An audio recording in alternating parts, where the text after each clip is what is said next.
नहमदुहु नुसल्ली अला रसूलिहिल करीम अम्मा बाद फाउज बिल्लाहि मिनश शैतानिर रजीम बिस्मिल्लाहिर रहमानिर रहीम। मालिक बिन दनियार से उनकी तौबा का सबब किसी ने पूछा तो उन्होंने कहा, मैं एक सिपाही था, बहुत बड़ा शराबी था। मैंने एक नफीस बांदी खरीदी, वो मेरे दिल में खास मकाम की मालिक बन गई। उससे मेरी एक बच्ची पैदा हुई। मैं उस बच्ची को बेहद प्यार करता था। जब वो जमीन पर चलने लगी तो मेरे दिल में उसकी मोहब्बत और भी बढ़ गई। वो मुझसे मानूस हो गई। मैं उसके सामने जब भी शराब पीता था वो मेरे सामने आकर मेरी खींचातानी करके मेरे कपड़ों पर शराब बहा देती थी। जब वो 2 साल की हो गई तो वो फोत हो गई। मेरे दिल को उसके गम ने बीमार कर दिया। 15 रमजान को जुम्मे की रात में शराब के नशे में मैं मदहोश था। मैंने इशा की नमाज भी नहीं पढ़ी। मैंने ख्वाब में देखा कि सूर फूंका गया है, क़यामत कायम हो गई है, मुर्दे कब्रों से बाहर आ गए हैं, तमाम मखलूक जमा हो गई है। मैं भी उनमें से एक था। मैंने अपने पीछे से आहट सुनी, मुड़कर देखा कि एक बहुत बड़ा अजदहा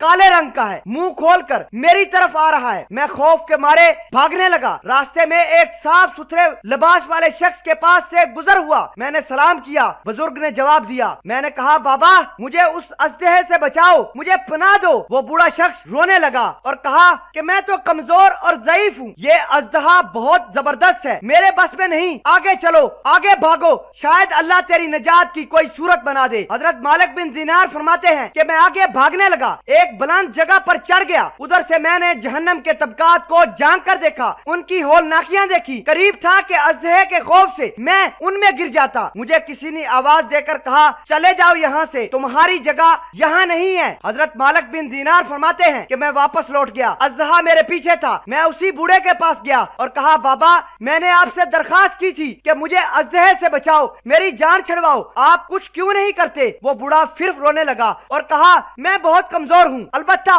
तुम उस पहाड़ के ऊपर चढ़ जाओ जहाँ मुसलमानों की अमानतें हैं। अगर तुम्हारी कोई अमानत हुई तो तुम्हारी मदद जरूर होगी। हजरत मालिक फरमाते हैं कि मैंने देखा कि चांदी का एक गोल पहाड़ है, उसमें जगह जगह सुराख और रोशनदान है, पर्दे लटके हुए हैं, हर रोशनदान पर सोने के दुपट्टे हैं और उन रोशनदानों के कब्जे याकूत के बने हुए हैं। हजरत मालिक बिन दीनार ने जब पहाड़ की तरफ नजर दौड़ाई तो फौरन उसकी तरफ भागने लगा। अजदहा भी उनके पीछे था। जब पहाड़ पर आप चढ़ गए तो एक फरिश्ते ने आवाज दी, मालिक बिन दीनार पर्दे हटाओ, दरवाजा खोल दो और सीधे खड़े हो जाओ, शायद तेरी यहाँ पर कोई हाजत रवाई कर दे और तेरे इस दुश्मन अजदहे से तेरी निजात हो जाए। हजरत मालिक बिन दीनार ने देखा कि पर्दे हट गए, दरवाजे खुल गए। उन रोशनदानों में से बहुत सारे बच्चे मेरी तरफ झांकने लगे, उनके चेहरे चांद की मानत थे। अजदहा मेरे नजदीक पहुंच चुका था। मैं हैरान हो गया। उन बच्चों में से एक ने चिल्लाकर कहा, अबे सब आओ, इसका दुश्मन बहुत करीब है। चनाचा बच्चे जोक तर जोक इकट्ठे होकर मेरी तरफ झांकने लगे। मालिक बिन दनियार फरमाते हैं कि वो मेरी बच्ची जो 2 साल की उम्र में मर गई थी, वो भी उन बच्चों के साथ मुझे झांक रही थी। जब उसने मुझे देखा तो वो रोने लगी और कहा,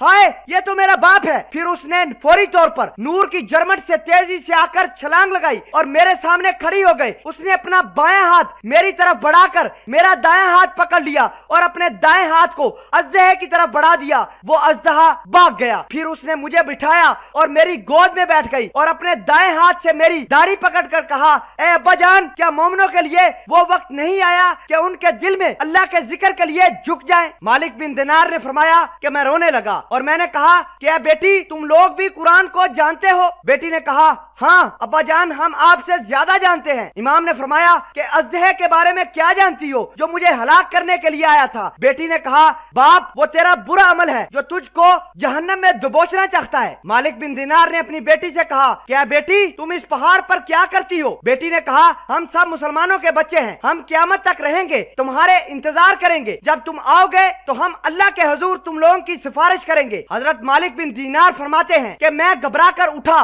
सुबह को मैंने शराब छोड़ दी, उसके सारे बर्तन धो डाले और अल्लाह से तौबा की। ए लोगो, ये मेरी तौबा का सबब है। सामईन कदर, मालूम हुआ कि औलाद अगर बचपन में फौत हो जाए तो मायूस नहीं होना चाहिए, बल्कि अल्लाह की रजा पर राजी रहना चाहिए, क्योंकि यही नाबालिग औलाद आखिरत में काम आने वाली है, जैसा कि इस वाक़े से सबक मिलता है। अल्लाह पाक हम सब को अमल करने की तौफीक अता फरमाए। आमीन या रब्बुल आलमीन।